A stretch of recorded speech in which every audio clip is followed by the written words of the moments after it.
Tyrannosaurus Rex, the most famous dinosaur ever discovered. In the 150 years since its first fossil was discovered in 1874, it has garnered quite the reputation, being featured in almost every dinosaur documentary and movie ever created, and amassing a substantial fanbase. However, this tyrant king also has an impressively complex history filled with many debates, and thus this video will cover said history in as condensed yet inclusive fashion as possible. And with that, let's begin.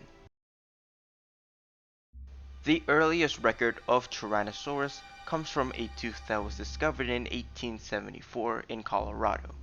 However, it will be in the year 1900 where fossil hunter Barnum Brown discovered the first partial skeleton of the Tyrant King, and then 2 years later he found yet another partial skeleton, and it was in 1905 when the beast was named, Tyrannosaurus Rex, by then president of the American Museum of Natural History, Henry Fairfield Osborn, the name meaning Tyrant Lizard King.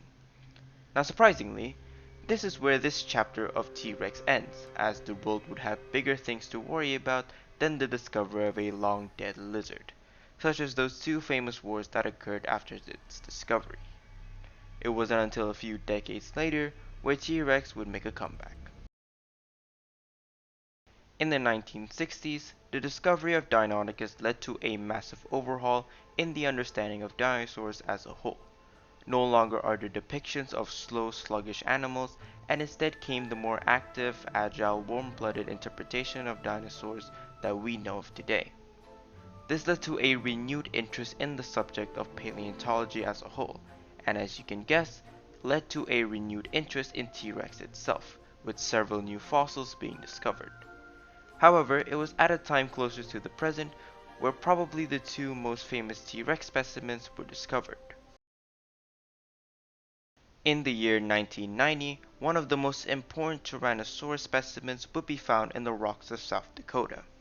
The fossil, dubbed Sue for the paleontologist who discovered it, Sue Hendrickson, is the most complete Tyrannosaurus to have ever been found and is among the most complete dinosaur specimens period at around 90% completion.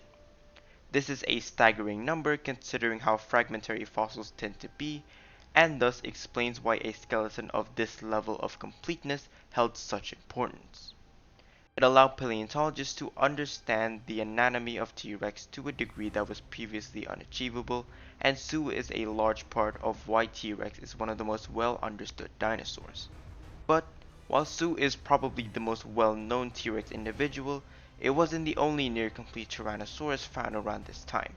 3 years earlier, in the spring of 1987, a hip bone was discovered in the Hell Creek Formation by amateur paleontologist Stan Sakerson, and this bone was later identified to belong to the Tyrant King, and thus the specimen was named in honor of the man who discovered it. In 1992, Stan's remains were fully excavated and it was around 70% complete.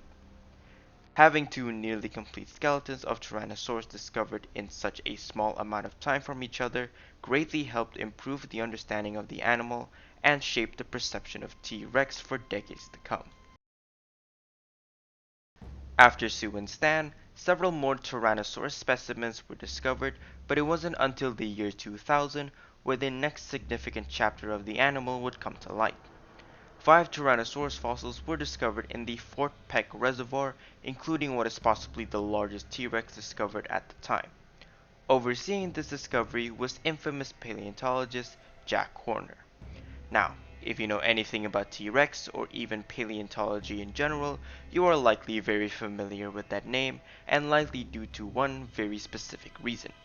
See, Horner was the man behind the T-Rex scavenger hypothesis.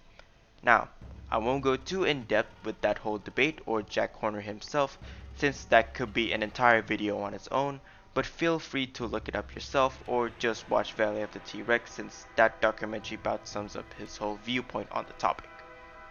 To give a brief summary, however, Horner believes T-Rex to be an obligate scavenger due to certain features the T-Rex has, such as the small arms, bone-crushing jaws, great sense of smell, and what he claims to be poor vision.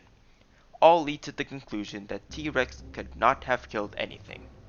So that pretty much tells you all you need to know about the man. Nowadays, it's pretty much widely accepted that T-Rex was most likely an opportunistic predator, in which it will more than often hunt down prey but won't turn down a free meal should a carcass present itself. From one debate to another, in comes the next chapter of T-Rex, being the Nanotyrannus saga. Moving backwards a bit, the first fossil of Nanotyrannus, I say that in quotation marks by the way, was actually found in 1942 by paleontologist David H. Dunk and was originally thought to belong to Gorgosaurus before being reclassified in 1988 by Robert Bacher, giving it the name Nanotyrannus, meaning dwarf tyrant. At the time, Bacher believed it to be an adult specimen, thus explaining the creation of a new genus, but a further analysis in 1999 showed that the bones likely belonged to a juvenile. In 2001, a more complete fossil was found, dubbed Jane, showed more evidence that both it and the original fossil were juveniles, more specifically juvenile T-Rex. To this very day, the debate still continues on whether or not Nanotyrannus is its own genus or a juvenile T-Rex, as we will see a bit later on. Skipping ahead a decade comes the next significant leap in the story of T-Rex. It was around this time in the mid-2010s where the concept of feathered dinosaurs became really popular. Of course, dinosaurs such as dromaeosaurids have been known to have feathers for decades by this point, but it was only now that the idea of feathering expanded into other dinosaurs, such as Tyrannosaurus. With the discovery of the feathered tyrant Tyrannus in 2012, it led to the hypothesis that perhaps the king himself could also be feathered. This interpretation was seen in documentaries such as T-Rex and Evolutionary Journey.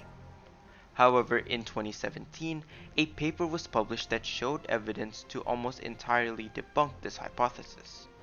Examining the skin impressions of a specimen dubbed Y-Rex showed that T-Rex likely had a full covering of scales rather than feathers. This was supported by evidence showing that other closely related tyrannosaurids were likely covered in scales as well. However, the feather idea might not be completely untrue, as it is possible that hatchlings had a coat of feathering as seen in prehistoric planet. Due to their much smaller body size, the feathering could help in keeping warm. Jumping a few more years, we now enter one of the biggest shifts in our understanding of the tyrant lizard. Ever since its discovery, it was assumed that the genus Tyrannosaurus had one species, being Tyrannosaurus Rex. However, in 2022, a new study suggested that there were actually two other species besides T. rex, being T. regina and T. imperator. The main point of supporting evidence is the robustness of the skeleton and teeth formation in the jaw. Slimmer specimens of known Tyrannosaurus were assigned to T. regina, while bulkier specimens were assigned to T. imperator, with those in the middle of this range remaining as T. rex. T. imperator was also suggested to have lived earlier and gave rise to the two other species who lived side by side. Now, this paper is by no means definitive proof, as it has been highly contested and is now no longer a well-supported hypothesis, which, if you've noticed, is a recurring trend when it comes to proposed new ideas of T-Rex after the 1990s, and thus all specimens are still currently classified as T-Rex. As they say, correlation is not always causation. The next year saw Tyrannosaurus receive a makeover in its appearance. It has long been debated whether or not theropods had lips, but it was only in 2023 where an actual paper was published discussing the topic in depth.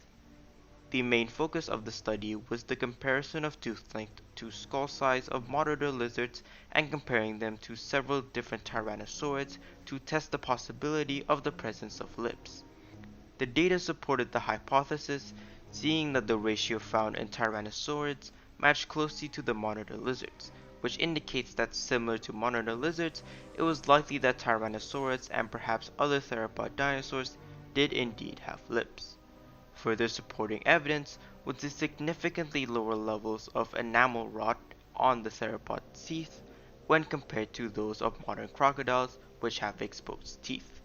Thus, from this day onwards, most depictions of T-Rex and other theropods have lips covering their teeth as opposed to the exposed teeth seen in Jurassic Park. And so we reach ever closer to the present, with 2024 being a big year for Tyrannosaurus. First, a new paper suggested a new species for the tyrant. An older species of Tyrannosaurus was discovered, dubbed T. macroyensis, which lived in the southwest of North America. However, much like the previously proposed species in 2022, T. macroyensis is too controversial due to the fragmentary fossils. Despite that, the discovery alone sheds new light on the evolution of Tyrannosaurus, originating in the south before migrating north towards the very end of the Cretaceous. Another 2024 paper reignites an old debate, being the continuation of the Nanotyrannus saga. This new paper suggested that Nanotyrannus is indeed a valid genus distinct from Tyrannosaurus. Their main line of evidence includes that modeling the growth of the specimens assigned to Nanotyrannus would indicate that the total size of the animal would be much smaller than that of a fully grown Tyrannosaurus. They also cited the lack of similarity to other juvenile T-Rex as further supporting evidence. However, as with this whole storyline in general, it is highly debated, with other paleontologists refuting the evidence, citing that the Nanotyrannus assigned specimens have features exclusive to T-Rex, and that the paper did not account for the vast growth variation in T-Rex. So, the saga will likely continue until there is evidence of Nanotyrannus fossils that are irrefutably distinct from juvenile T-Rex. Now, while there hasn't been a big paper published in 2025 about T-Rex specifically, at least none that I could find, there is no doubt that the story of the king is far from over. As is most things in paleontology, our understanding of these animals is constantly changing with every new discovery found. And while T-Rex remains one of the most well-studied dinosaurs, there is no way of knowing whether the picture we have of it is complete, save for the creation of a time machine. For now though, T-Rex can take a break from the constantly shifting makeovers it's had for the last several years, at least until a new paper is published. So, that was the rough summary of the Tyrant Lizard King. Now, I do want to say that this is in no way a complete breakdown of the history of T-Rex, because unlike Spinosaurus, T-Rex has such an expansive history that covering the entire thing in detail would result in a very, very long video, and personally, I don't really want to do that.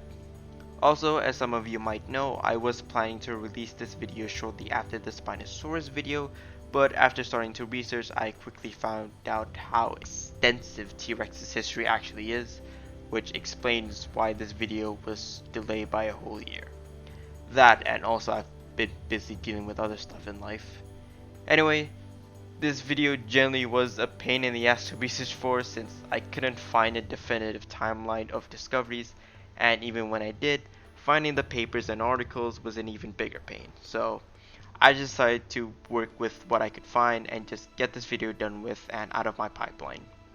Perhaps in the future I'll add more detail using shorts or something, if you guys are interested that is, since there are most definitely a bunch of papers that I left out. Anyways, I hope you guys enjoyed the video regardless of the incompleteness, and I'll see you in the next one. Bye.